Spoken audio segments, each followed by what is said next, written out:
할렐루야, 반갑습니다. 건물에도 수명이 있죠. 그래서 25년, 30년 되면 아파트도 빌라도 단독주택도 제 수명을 거의 다 하는 경우가 많습니다. 저희 교회의 건물도 조립식 건축인데 한 25년 되니까 여기저기 누수 현상이 일어나기 시작합니다. 그래서 요즘은 건축에 대해서 자연스럽게 기도를 하게 됩니다. 하나님이 은혜 가운데 건축할 수 있도록 여러분들도 기도로 함께 해주시면 좋겠습니다. 건축을 하든지 아니면 새로운 건물로 이전을 할 수 있기를 원하면서 오늘 우리 심령에도 새로운 성전, 새로운 하나님의 거룩한 처소가 임재되어지는 이 시간 되기를 원합니다. 오늘 에스겔서 22장, 23장 같이 가도록 하겠습니다. 22장에 보시면 심판받을 예루살렘에 대해서 말씀을 하시고요. 23장에서는 북이스라엘과 남유다의 심판에 대해서 말씀을 하시는 것을 보게 됩니다. 어느 시점에서부터 하나님은 계속적으로 심판에 대해서 말씀을 하시는 그런 것을 우리가 목격하게 되는데요. 오늘 하나님의 축복, 하나님의 구원하심에 대해서 잊었을 때 정말 고린도후서 6장 1절 2절의 말씀처럼 하나님의 은혜를 헛되이 받았을 때에 오는 징계인 것 같습니다. 오늘 우리는 매시 매 순간마다 하나님의 은혜에 대해서 감사할지언정 헛되이 가치없이 버림받아지지 않기를 원합니다. 그것이 바로 우리가 사는 길이요 또 하나님 앞에 영광 돌리는 길이 될 것입니다. 오늘 22장 보시니까 인자야 내가 심판하려느냐 이 피 흘린 성읍을 심판하려느냐라고 말을 합니다. 자, 하나님이 피 흘린 성읍 이렇게 말을 하거든요. 3절에 보시니까 또 그렇습니다. 이같이 말씀하셨느니라 자기 가운데에 피를 흘려 벌 받을 때가 이르게 하며 우상을 만들어 스스로 더럽히는 성아 내가 흘린 피로 말미암아 죄가 있고 내가 만든 우상으로 말미암아 스스로 더럽혔으니. 자, 오늘 여기서 22장 23장에서 공의 적용되는 내용이 무엇인가 하니까 첫 번째는 피 흘린 죄입니다. 그래서 22장 안에서만 피 흘림의 죄에 대해서 7번을 지적을 합니다. 이 피는 뭔가요? 피는 바로 생명이라고 그랬죠. 생명. 항상 피는 생명이다. 이것을 우리가 기억을 해야 되는 거죠. 그래서 그 생명인데 피가 우리의 생명을 연장하는 수단이기도 하고 그 피로 인해서 생명이 단절되는 경우도 있습니다. 오늘 가운데에 22장 23장에서 심판을 얘기할 때 그 피 흘림의 죄는 바로 심판에 이르게 하는 죄에 대해서 얘기하는 거죠. 죄. 자, 피 흘림이 없은즉 죄 사함이 없느니라 그랬어요. 히브리서 9장 23절에 가니까 그러면 피는 생명인데 그 생명을 손상하게 한 죄는 반드시 생명은 생명으로 갚아라 그랬거든요. 그래서 피를 흘렸다는 것은 죄를 지었다, 생명을 잃게 했다라는 말이 되겠죠. 그러면 또 다른 그 피로 인해서 그 피 흘림을 통해서 죄를 용서받아야 됩니다. 그것이 구약의 짐승의 제사죠. 짐승의 제사를 드려질 때는 반드시 짐승의 피를 흘리게 되어 있고 그 피를 가지고 제사장은 성소로 들어가게 되어 있습니다. 그런데 오늘 유다 백성들, 이스라엘 백성들은 백성에게 피를 흘렸다라는 거, 백성을 압제했다라는 거죠. 선지자는 선지자의 위치에서, 제사장은 제사장의 위치에서, 왕은 왕의 위치에서 그 생명을 구원하는 통로적인 사명을 감당하는 것이 아니라 하나님이 주신 그 생명에 대해서 오히려 피 흘리는 죄를 범했기 때문에 그 죄에 대해서 심판으로 묻겠다 이것이 바로 하나님의 말씀이에요. 자, 흘린 피로 말미암아 죄가 있고 내가 만든 우상으로 말미암아 스스로 더럽혀졌다 그랬죠. 첫 번째는 피 흘린 죄고요. 두 번째로는 뭐냐? 두 번째로 말하면 스스로 더럽혔다 그렇게 말해요. 그 스스로 더럽힌 게 뭔가요? 스스로 더럽힌 것이 바로 안식일을 범하는 거죠. 이것은 에스겔서 20장에서도 말씀을 했던 거죠. 22장 8절에 보시면 이렇게 말씀을 합니다. 너는 나의 성물들을 없인 여겼으며 나의 안식일을 더럽혔으며 이렇게 말을 해요.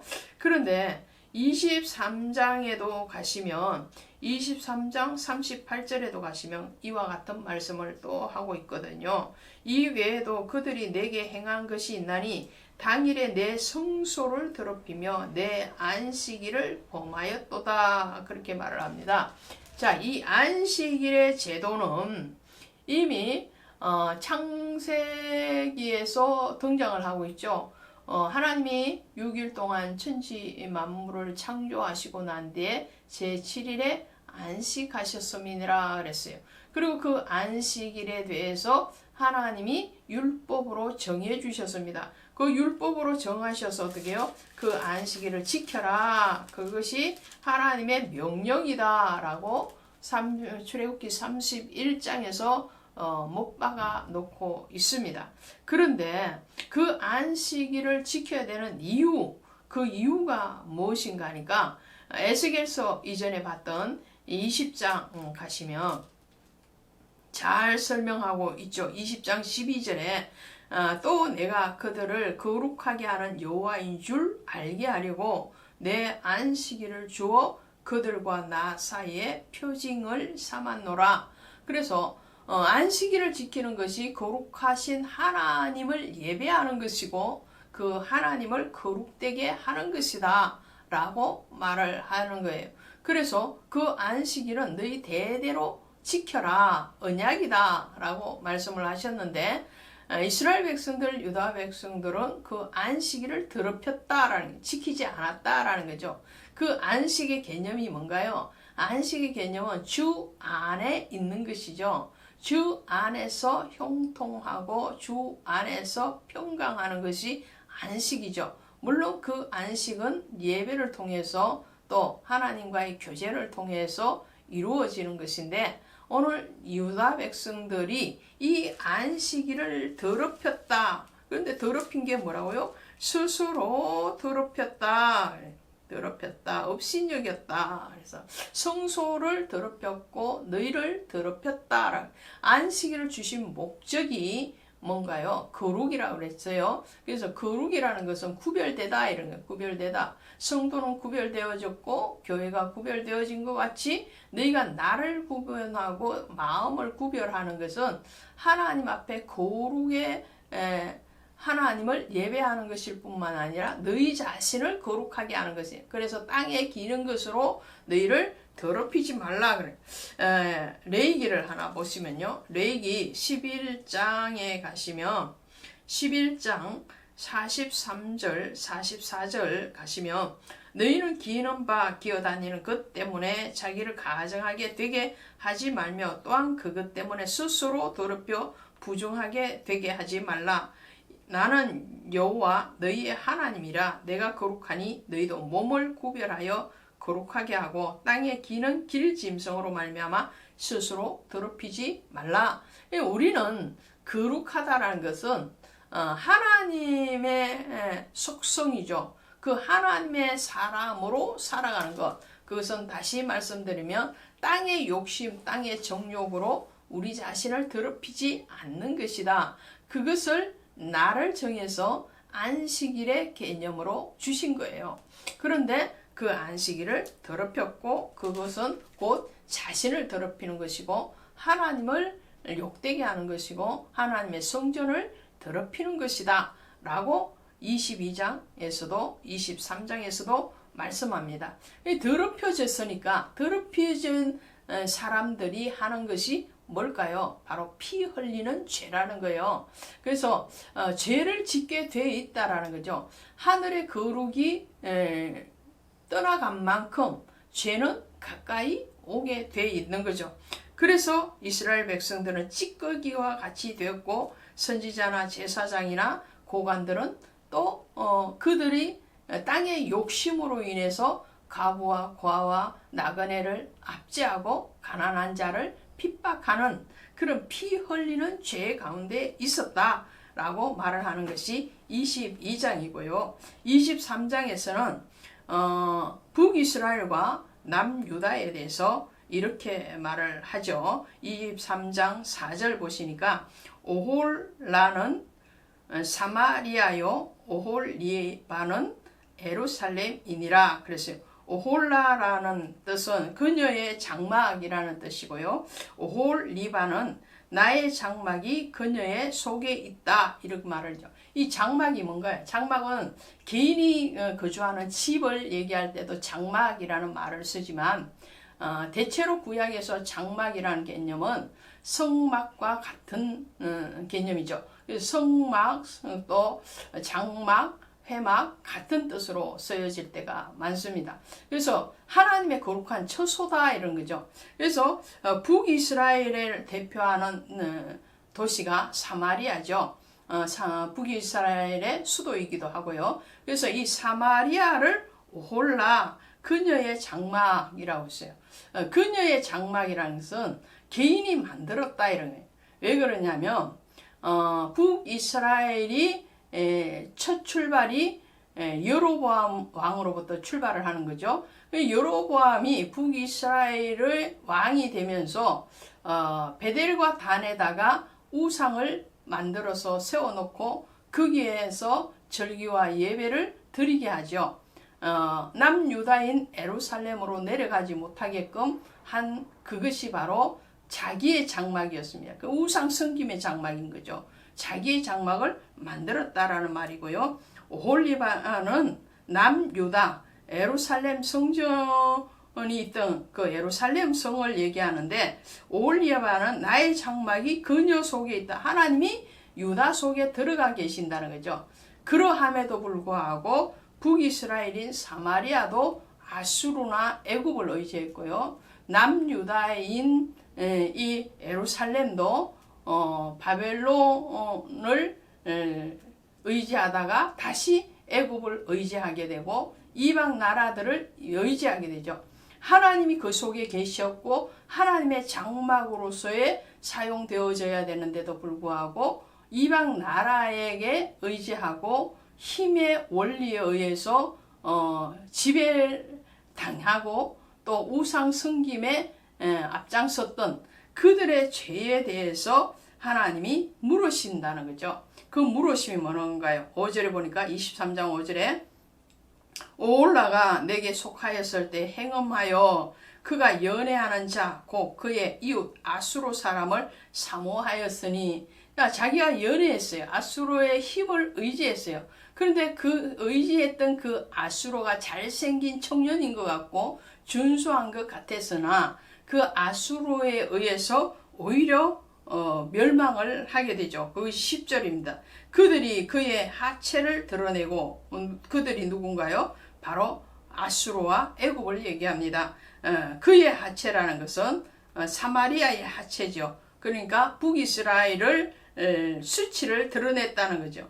그리고 그의 자녀를 빼앗았다. 그의 자녀는 북이스라엘의 백성들이죠. 그들을 칼로 죽여 이야기거리로 만들었다. 이 말은 아수르에 의해서 BC 722년에 북이스라엘이 멸망하게 되죠. 그리고 그의 백성들은 아수르로 포로로 잡혀가고 아수르 군대에 의해서 그의 자녀들이 죽임을 당하는 것으로 심판을 받게 됩니다.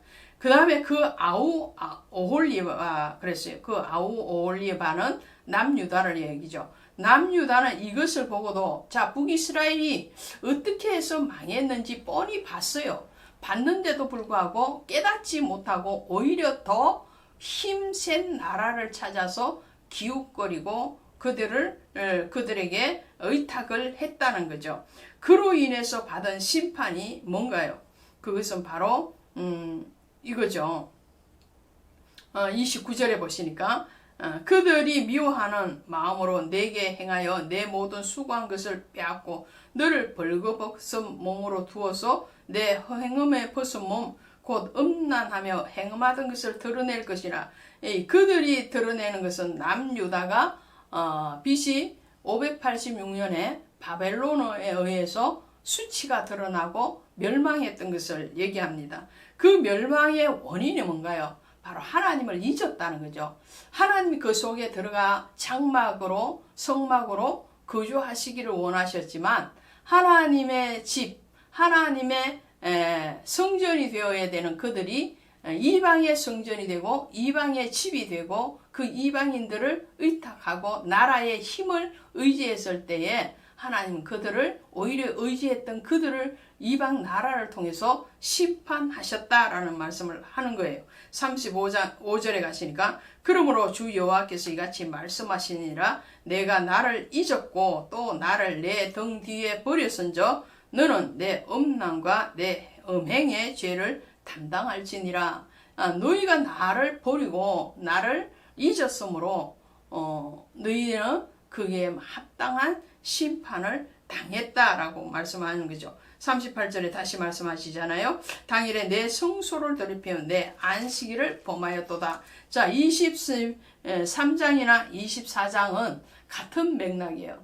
하나님의 거룩을 훼손하고 그 거룩의 훼손이 안식일의 범함, 그러므로 인해서 하나님과의 교제, 하나님의 말씀이 들려지지 않고 하나님과의 은혜가 은혜의 교류가 이루어지지 않을 때에 피 흘림의 죄, 이방인과 같이 압제하는 죄뿐만 아니라 그 하나님을 헛되게 함으로 심판의 결과를 가져온다는 것을 말씀을 하죠. 저의 안에, 여러분 안에 하나님의 은혜가 강같이 흘러가기를 원합니다. 감사합니다.